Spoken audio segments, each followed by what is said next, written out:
Yeah, let's rock and roll, dude. All You right, guys have everybody. So we questions got over. Wylie Hawkins, our special guest. Can you hear me okay? Hmm. Let's go. So, best way to do it, you had me ask a bunch of people the questions in which we thought were the most top 10 questions you could say. Before we could get started, can you kind of touch on what life looked like before we went virtual, before we had the system that everybody wants and prays for? Yeah. All right. So look, so this is how it used to be back in the day, you guys. So I want you to picture would look at a map of the United States of America. That was what our CRM looked like. And it was all broken out into counties. And so what county is Lexington, Kentucky in? That Fayette County. So Fayette County would have a number inside of it. So let's say it was 22. That means that there was 22 leads that came in a month in that county. All right. And then one person could claim that county, could claim that territory.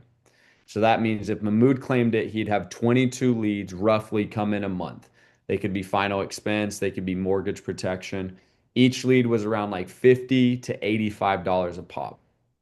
So only 22. Then he would find what's a county next to you, Mahmoud? Scott County, Jessamine County. Scott County, Jessamine County, right? That might one might have 12, one might have 18, depending on the population.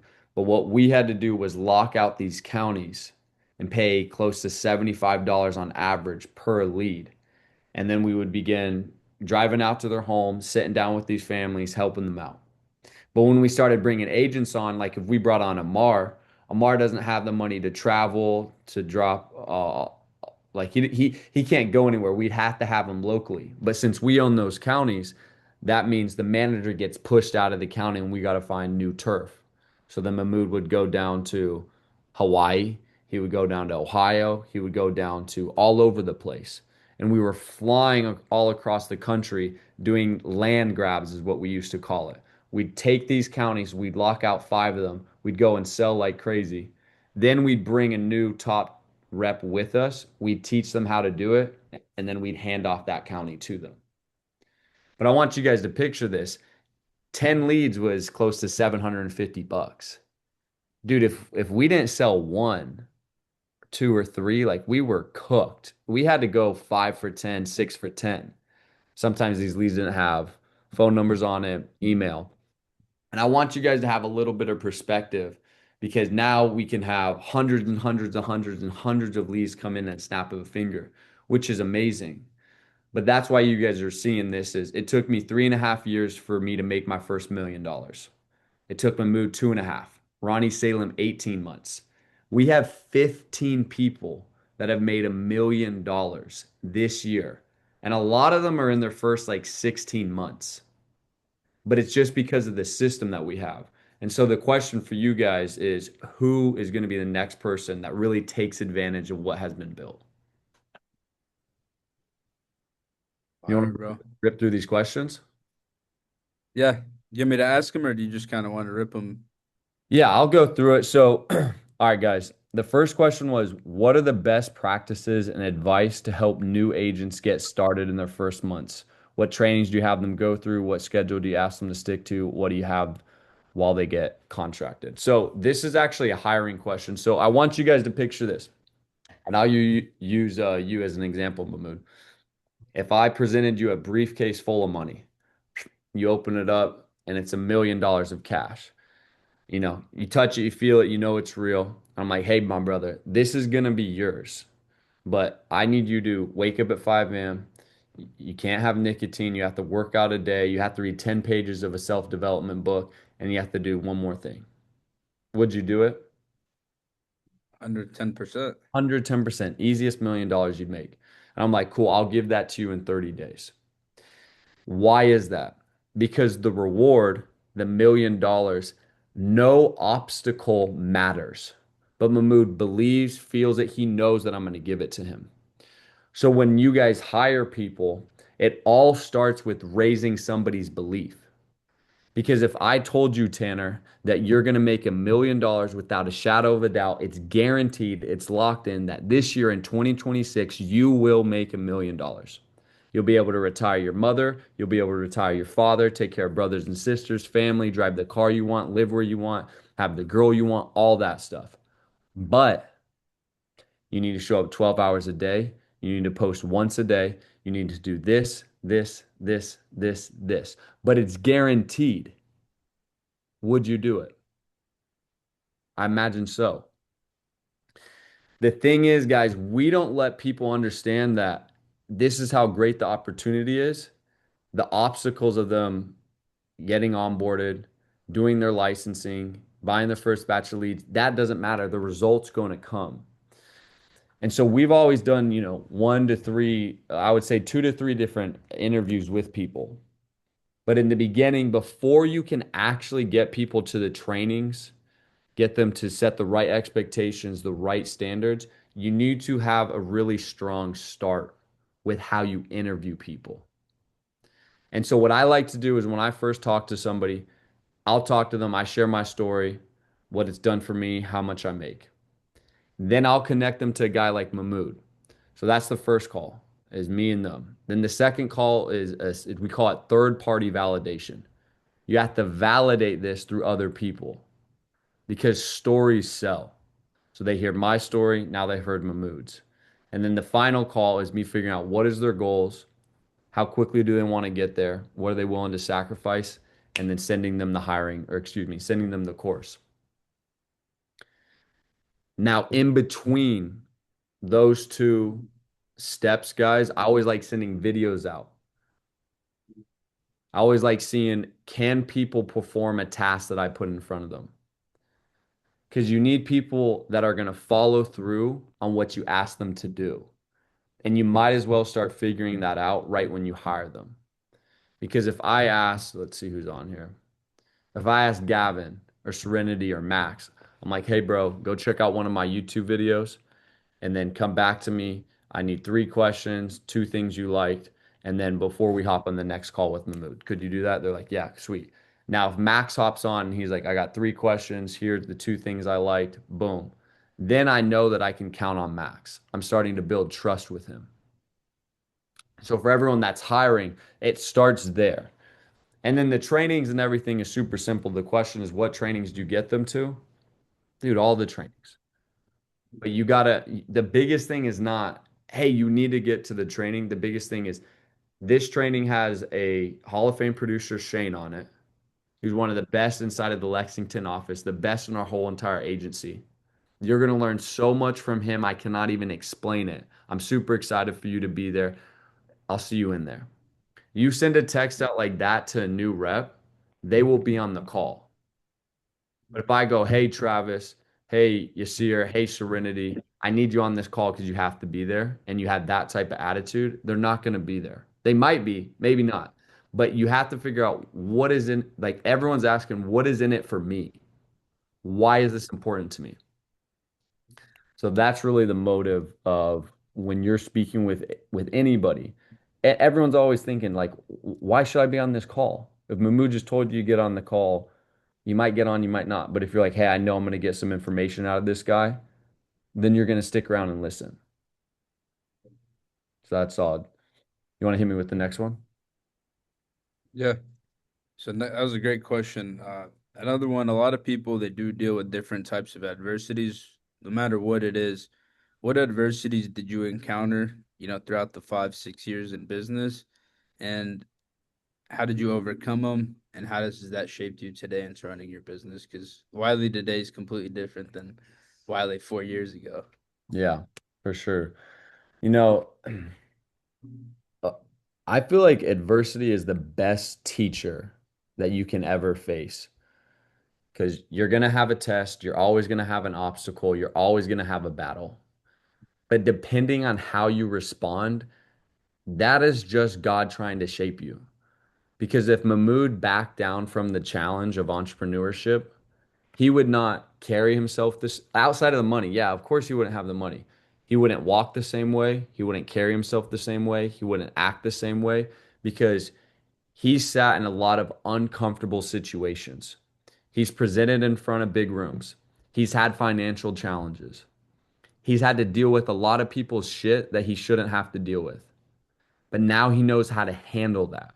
So then he can be a good husband, a good father, a good leader, a good person overall because of the stuff he's gone through.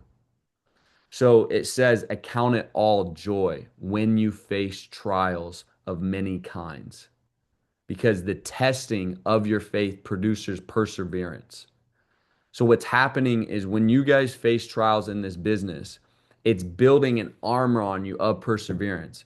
Because you could take everything away from Mahmoud Nasser today, and he would still have everything he currently has. Because he could build it all back in a year. Because he has the skill set, he has the know-how to do all of this. It wasn't by mistake, it wasn't by accident. So when you guys, I could share all my stories. I could share stories of everything you're facing, chargebacks, agents quitting, like people doubting you, the whole nine yards. It feels like someone's hitting your head with a hammer. Some days you're like, I don't want to wake up. You got this to deal with. You got personal life, all this stuff. We've all faced the same stuff. The question is, how do you respond? So just account it all joy when you're facing these problems. I'm telling you, it's an amazing thing. I love that, bro. Because I mean, dude, you hear it all the time. It's like there's no L's. It's just lessons. Like it's L's not a loss. It's a lesson. Exactly, dude. You put it really well. Yes, Yeah. sir. And I like this next question because, dude, I honestly love what you're doing with like everyone in All Star. Like I feel like you have changed the culture tremendously in a good way. You know, a lot of the guys are more faithful. They're more God driven, which I think it's great for business. How do you feel like has your faith with God positively impacted your business, and how important was having that faith for the growth of the overall business and yourself? Yeah, dude, you know what's crazy? Like, so when I stopped, like I want to just show you how simple this business is. I stopped vaping, everyone in my office stopped vaping. I started reading the Bible, everyone started reading the Bible. I started going to the gym. Guess what happened, Mahmood? Everyone went to the gym. Everyone went to the gym. I haven't stopped cussing, but I'm sure when I stop swearing, people are gonna slow down on the cussing. I started posting a reel a day this year. Watch how many people post a reel a day. So, dude, so I was with Ethan Shell like 2 months ago, and his son is 2.5 years old. Look, Luke's trolling. I didn't go to the gym today. I didn't go to the gym today. All right, look, I'll be honest. I take full accountability, man. Rapapaport. Focus. Focus. Bro, you Rapapaport. do not go to the gym. Luke, don't worry, dude. I'm like 10 pounds less than you. I benched more than you the whole nine yards. We don't want to get into that. Anyways, so I'm at Ethan Shell's house. His kid is like 2.5 years old. And his kid's like, hey, like I want to show you all my toys, like what my dad's. I'm like, yeah, yeah, let's check it out. I walk into this little room with all the toys, and Mahmood, there's toys freaking everywhere. And I'm like just stepping forward, and then I just hit my toe on something. I'm like, oh mother. And then I stop and I'm like, darn it. And I just say that like I'm like, darn it. And then I see his son, he looks up and he's like, darn it, darn it, darn it. And he just starts repeating it over and over. And I'm sitting there, I'm like, okay, thank God I didn't say like mother, father, XYZ. He goes outside in front of Ethan and his wife, and he's like, darn it, darn it. He just repeats it. But I asked Ethan, I said, how often does that happen, bro? And he's like, dude, I'm telling you, man. Like this was a cool story. He said, like he always prays for the food, like says a blessing over the food. And then his son starts saying a blessing over the food. His son's 2.5. So, guys, just to drive the point home, is my faith is extremely important to me and it's definitely changed my life. Like what you're seeing externally is just showing you what's happened inside of my heart, what God has really done in my heart. But you have influence. If you're like, people aren't selling, people aren't posting, we're not recruiting, it's because the leader's not doing enough. Like the reason why so many guys at the Blueprint sell and recruit